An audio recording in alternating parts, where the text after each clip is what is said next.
Death of Elizabeth II leaves BBC with tricky balancing act. The death of the Queen has left the BBC with a tricky balancing act.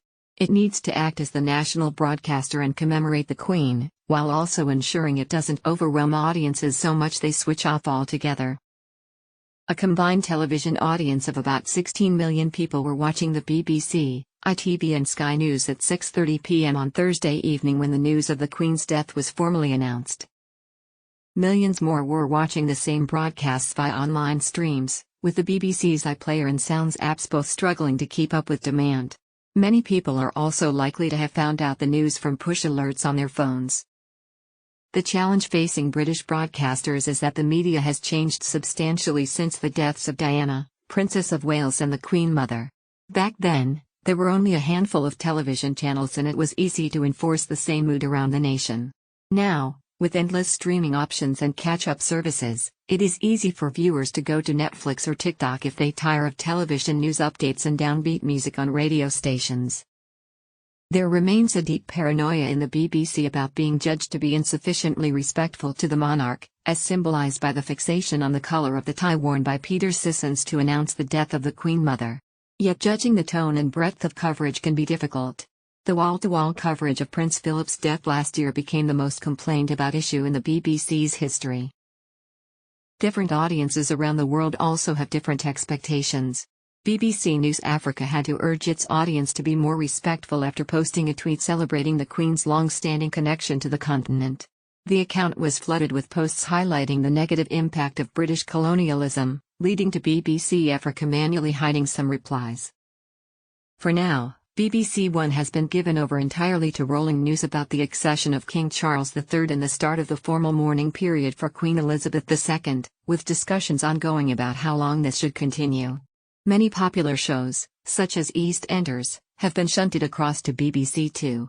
The last night of the proms, scheduled for Saturday night, has been cancelled. Many of the corporation's radio channels have been airing somber playlists with reduced chat between songs, while the likes of the Radio 1 breakfast show host, Greg James, focus on the universal idea of loss. ITV has also continued with rolling coverage of the new monarch without advert breaks, although its for-profit commercial status means it is more inclined to return to a normal schedule. It also suffers by comparison with the BBC, which, regardless of the quality of coverage, tends to attract the majority of television audiences for major national events. It has already postponed the National Television Awards, which were due to take place next Thursday. The Sky Sports News television channel has been taken over by Sky News, meaning that people tuning in for updates on the appointment of Graham Potter as Chelsea manager were instead greeted with coverage of the Queen.